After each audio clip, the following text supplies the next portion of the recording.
Hello students, आज हम class 7th में एसएसटी पढ़ेंगे। ज्योग्राफी का सेकंड चैप्टर हमारी पृथ्वी के अंदर। हमारी पृथ्वी एक गतिशील ग्रह है। इसके अंदर एवं बाहर निरंतर परिवर्तन होता रहता है। क्या आपने कभी सोचा है कि पृथ्वी के आंतरिक भाग में क्या है? पृथ्वी किन पदार्थों से मिलकर बनी है?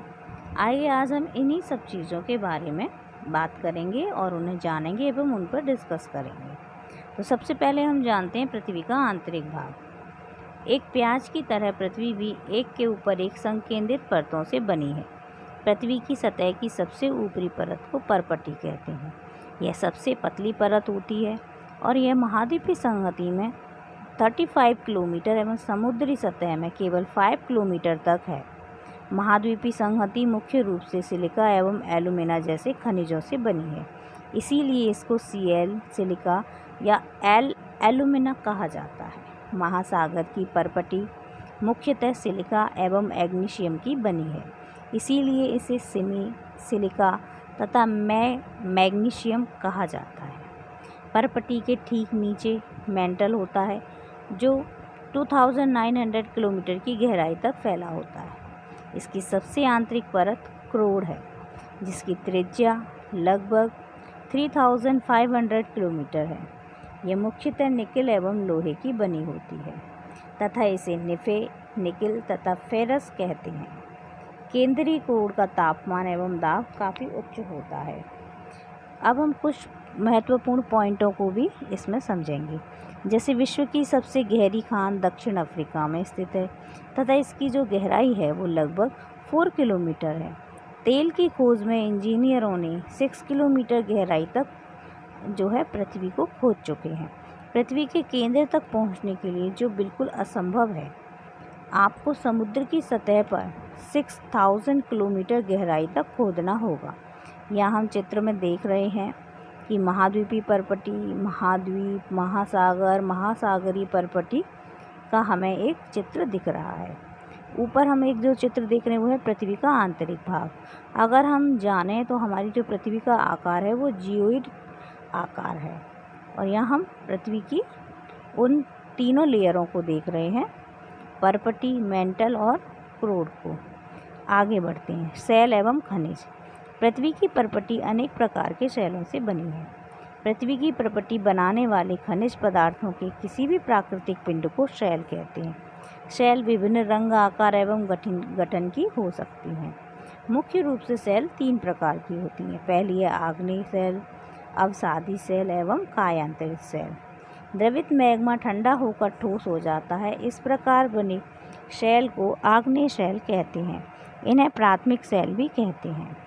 आग्नेय शैल 2 प्रकार की होती हैं। पहली अंतर्भेदी शैल एवं दूसरी बहिर्भेदी शैल। क्या आप ज्वालामुखी के निकलने वाले लावा की कल्पना कर सकते हैं? वास्तव में आग की तरह लाल द्रवित मैग्मा ही लावा है जो पृथ्वी के आंतरिक भाग से निकलकर सतह पर आता है। जब द्रवित लावा पृथ्वी की सतह पर आता है, यह तेजी से ठंडा होकर ठोस बन जाता है। परपटी पर इस प्रकार से बने शैल को बहिर्भेदी आग्नेय शैल कहते हैं। इनकी संरचना बहुत महीन दानों वाली होती है। उदाहरण के लिए बेसाल्ट दक्कन पठार बेसाल्ट सैनों से ही बना है। द्रवित मैग्मा कभी कभी भूपरपटी के अंदर गहराई में ही ठंडा हो जाता है। इस प्रकार बने ठोस शैलों को अंतर्वेदी आग्नेय शैल कहते हैं। धीरे धीरे ठंडा होने के कारण ये बड़े दानों का रूप ले लेते हैं। ग्रेनाइट ऐसे ही शैल का एक उदाहरण है। लेई मशालों तथा दानों का चूर्ण बनाने के लिए जिन अपघर्षण पत्थरों का उपयोग होता है वे ग्रेनाइट के बने होते हैं। शैल लुढ़क कर, चटक कर तथा एक दूसरे से टकराकर छोटे छोटे टुकड़ों में टूट जाते हैं। इन छोटे कणों को अवसाद कहते हैं। ये अवसाद हवा, जल आदि के द्वारा एक स्थान से दूसरे स्थान पर पहुंचकर जमा कर दिए जाते हैं। ये अदृढ़ अवसाद दबकर एवं कठोर होकर शैल की परत बनाते हैं। इस प्रकार की शैलों को अवसादी शैल कहते हैं। उदाहरण के लिए बलुआ पत्थर रेत के दानों से बनता है। इन शैलों में पौधों, जानवरों एवं अन्य सूक्ष्म जीवाणुओं जो कभी इन शैलों पर रहते हैं के जीवाश्म भी हो सकते हैं। आग्नेय एवं अवसादी शैल उच्च ताप एवं दाब के कारण कायांतरित सेलों में परिवर्तित हो सकती हैं। उदाहरण के लिए चिकनी मिट्टी स्लेट में एवं चूना पत्थर संगमरमर में परिवर्तित हो जाता है।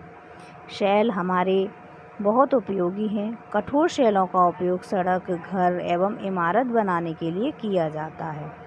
आप पत्थरों का उपयोग कई खेलों में करते हैं। उदाहरण के लिए 7 पत्थर, चिबिड्डी आदि, 5 पत्थर भी हैं आदि। आप अपने दादा दादी, माता पिता, पड़ोसियों आदि से पूछकर कुछ अन्य खेलों की जानकारी प्राप्त करें। आगे हम यहाँ देख रहे हैं कि हमें लाल किला बलुआ पत्थर से बना हुआ दिख रहा है, ताजमहल सफ़ेद संगमरमर से बना हुआ दिख रहा है। आपको जानकर आश्चर्य होगा कि किसी निश्चित दशाओं में एक प्रकार की सेल चक्रीय तरीके से दूसरे में परिवर्तित हो जाते हैं। एक सेल से दूसरे सेल में परिवर्तन होने की इस प्रक्रिया को सेल चक्र कहते हैं। आप जानते हैं कि द्रवित मैग्मा ठंडा होकर ठोस आग्नेय शेल बन जाता है। ये आग्नेय शेल छोटे छोटे टुकड़ों में टूटकर एक स्थान से दूसरे स्थान पर स्थानांतरित होकर अवसादी सेल का निर्माण करते हैं। ताप एवं दाब के कारण ये आग्नेय एवं अवसादी सेल कायांतरित सेल में बदल जाती हैं। अत्यधिक ताप एवं दाब के कारण कायांतरित सेल पुनः पिघलकर द्रवित मैग्मा बन जाती है। यह द्रवित मैग्मा पुनः ठंडा होकर ठोस आग्नेय सेल में परिवर्तित हो जाते हैं। यहाँ हम शेल चक्र को देख रहे हैं कि वो किस तरह से एक दूसरे में परिवर्तित होते हैं। जैसे आग्नेय शेल अवसाद में सबसे पहले मैग्मा जो है देख रहे हैं हम, आग्नेय शेल, अवसाद सेल, अवसादी सेल, कायांतरित सेल, और ये फिर से पूरा का पूरा चक्र चल रहा है। सेल विभिन्न खनिजों से बनी होती हैं। खनिज प्राकृतिक रूप में पाए जाने वाले पदार्थ हैं जिनका निश्चित भौतिक गुणधर्म एवं निश्चित रासायनिक मिश्रण होता है। खनिज मानव जाति के लिए बहुत महत्वपूर्ण है। कुछ का उपयोग ईंधन की तरह होता है, जैसे कोयला, प्राकृतिक गैस, पेट्रोलियम। इनका उपयोग उद्योगों, औषधि एवं उर्वरकों में भी होता है, जैसे लोहा, एल्युमिनियम, सोना, यूरेनियम आदि। आज हमने हमारा जो ज्योग्राफी का सेकंड चैप्टर है हमारी पृथ्वी के अंदर, इसको हमने पूरा समझने की कोशिश की है। अगली वीडियो में हम इस चैप्टर की प्रमुख क्वेश्चनों को डिस्कस करेंगे। आशा है आपको चैप्टर समझ आया होगा। Thank you for watching this video.